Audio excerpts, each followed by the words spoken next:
자, 윤석열 대통령 탄핵 심판 선고를 이틀 앞두고 여야는 막판 여론전에 총력을 기울이고 있습니다. 국민의힘은 기각이나 각하를, 민주당은 인용을 자신하고 있는데요. 재산 소식 국회 취재기자 연결해 알아보겠습니다. 정다혜 기자. 네, 국민의힘에선 연일 탄핵 심판 기각, 각하 목소리가 커지고 있는데요.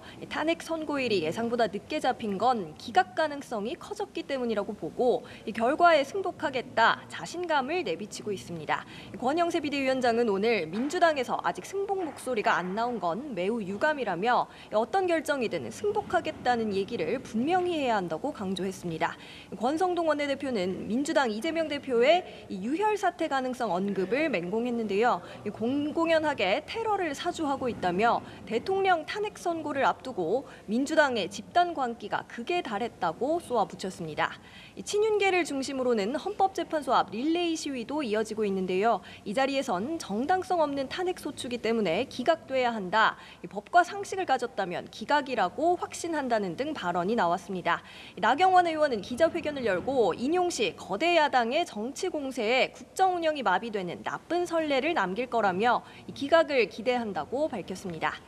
민주당도 광화문 천막당사 농성을 이어가며 막판 여론전에 당력을 집중하고 있는데요. 이재명 대표는 오늘 현장 최고위에서 헌법재판소는 헌정질서 최후 보루라며 지금이라도 선고기일을 정했으니 헌재에 주어진 책무와 역사적 사명의식에 맞게 합당한 결론을 내릴 걸로 기대한다고 밝혔습니다.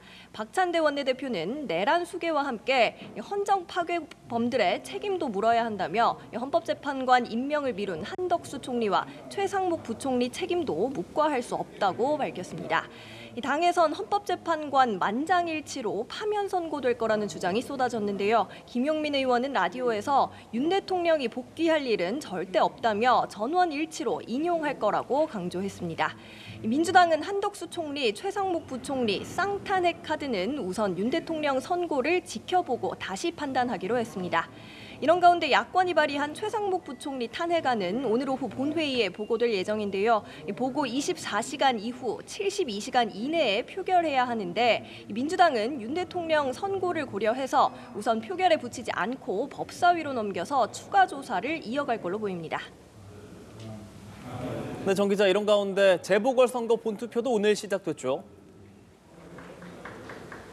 네, 오전 6시부터 시작된 재보선 투표는 오후 8시까지 진행됩니다. 전국 23개 선거구에서 기초단체장 5명과 광역의원 8명, 기초의원 9명, 그리고 부산시 교육감을 뽑는데요. 이번 선거는 국회의원이나 광역단체장 선거가 없는 미니 재보선인데다가 탄핵 정국이 겹치면서 관심이 떨어진 측면이 있습니다. 투표율은 오전 11시 기준 5.74%로 집계됐고요. 사전 투표율도 7.94%로 8년 만에 최저치를 기록했습니다. 정치권은 기초단체장 5곳의 선거 결과에 주목하고 있습니다. 윤 대통령 탄핵 심판 선고를 이틀 앞두고 민심의 가늠자가 될 수 있다는 관측인데요. 충남 아산, 경북 김천, 경남 거제 시장 재선거에서 여야 후보가 맞붙었고 서울 구로구청장, 전남 담양군수 선거에서는 민주당과 조국혁신당 등 야권 후보들이 격돌합니다. 사전 투표 결과를 포함한 당선자 윤곽은 자정쯤 나올 걸로 예상됩니다. 지금까지 국회에서 전해드렸습니다.